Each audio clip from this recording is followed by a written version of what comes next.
नमस्कार, मैं हूँ शालिनी और आप देख रहे हैं कर्म कसौटी न्यूज। आइए बढ़ते हैं आज की बड़ी खबर की ओर। आतंकी हमले के जवाब में भारतीय सेना की कार्रवाई पर बीजेपी कार्यकर्ताओं ने मनाया जश्न। पहलगांव में हुए आतंकी हमले में 26 लोगों की जान जाने के बाद पूरे देश में शोक और आक्रोश का माहौल था। आम जनता को उम्मीद थी कि प्रधानमंत्री नरेंद्र मोदी आतंकियों को इसका करारा जवाब देंगे। इसी क्रम में जब देश नींद में था, देर रात भारतीय सेना ने पाकिस्तान के खिलाफ बड़ा कदम उठाते हुए हमला कर दिया। इस सैन्य कार्रवाई की खबर फैलते ही कानपुर नगर की भारतीय जनता पार्टी के कार्यकर्ताओं में उत्साह की लहर दौड़ गई। कार्यकर्ताओं ने आतिशबाजी के लड्डू बांटे और एक दूसरे को मिठाई खिलाकर खुशी का इजहार किया। विधायक सुरेंद्र मैथानी ने इस मौके पर कहा कि भारतीय सेना के ने आतंकियों को मुंह तोड़ जवाब दिया है। ये हर भारतीय के लिए गर्व का क्षण है। कानपुर में हुए इस जश्न ने साफ कर दिया कि देश की जनता और सैनिकों का हौसला बुलंद है और हर आतंकी कार्रवाई का जवाब उसी भाषा में दिया जाएगा।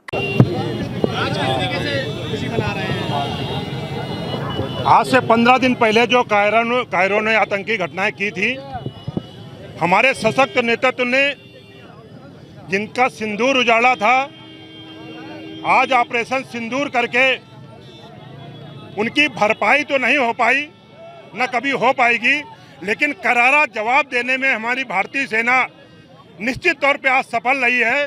भारतीय सेना को हर भारतीय इस समय सैल्यूट करता है और आज हम सब लोगों ने भी मातृशक्ति को लेकर के उनसे पटाखे और अनार फुड़वाने का काम किया है कि आगे आने वाले समय में अगर जरूरत पड़ी तो हमारी मातृशक्ति भी बॉर्डर पे जाने में तनिक भी संकोच नहीं करने वाली है। और अभी तो वाकई जैसे प्रकाश जी कह रहे हैं, अभी तो ये झांकी है, पाकिस्तान की बर्बादी अभी बाकी है निश्चय मित्रों। और आगे आगे देखते रहिए कि क्या हाल होने वाला है आतंकवादियों के आकाओं का। पाकिस्तान प्रायोजित आतंकवादियों ने हिंदू धर्म की बहनों से, भाइयों से जात पूछकर उनके सामने उनकी पतियों की हत्या कर उनका सिंदूर उजाड़ा था।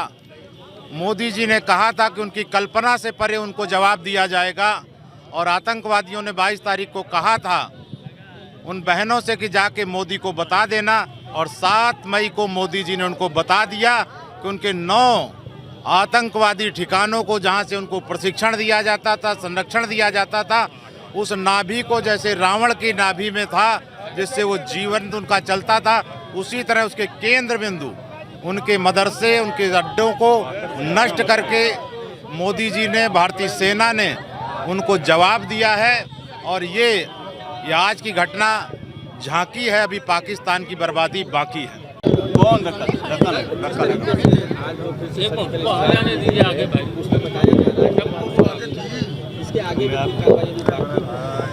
देखिए, माननीय प्रधानमंत्री जी ने पहलगांव की घटना के बाद देश की जनता को आश्वासन दिया था, भरोसा दिया था, इन आतंकवादियों को हम मिट्टी में मिला देंगे, और वो उन्होंने करके दिखाया।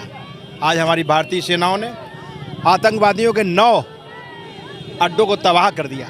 ये कार्रवाई अभी रुकी नहीं है, ये कार्रवाई निरंतर चलती रहेगी जब तक एक एक आतंकवादी मारा नहीं जाएगा। आज देश को हमारे माननीय प्रधानमंत्री जी पर, हमारे सेना पर गर्व है। आज हम लोग पार्टी कार्यालय में इसका जश्न मना रहे हैं। अभी आगे और बहुत कुछ बाकी। देखिए, आज का भारत बदला हुआ भारत है। अब वो भारत नहीं जब कभी मदारियों का देश कहा जाता था, सांप सपेरों का देश कहा जाता था। आज हम एडवांस टेक्नोलॉजी से भरपूर हैं। आज हम चांद पर भी हैं। आज हम वेपन्स में काफ़ी एडवांस हैं।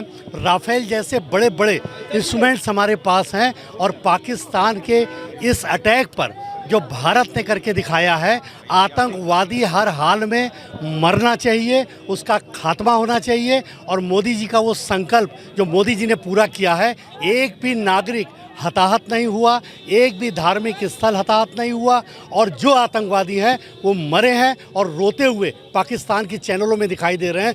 पाकिस्तान को इससे सबक लेना चाहिए। जहां पर एक बोरी आटे के लिए भिखारियों की तरह वहाँ की जनता आटे के लिए लड़ रही हो और यहाँ 80,000 लोगों को निःशुल्क राशन मिल रहा हो, तो ऐसे में उस 80 करोड़ लोगों को निःशुल्क राशन मिल रहा हो, ऐसे में उनकी कल्पना भी नहीं होनी चाहिए कि वो भारत की तरफ आँख उठाकर देखें। पहले तो हम किसी को छेड़ते नहीं, लेकिन अगर हमें कोई छेड़ता है तो हम छोड़ते नहीं। अब तक के लिए बस इतना ही। फिर होगी आपसे मुलाकात, तब तक के लिए नमस्कार और देखते रहिए कर्म कसौटी न्यूज।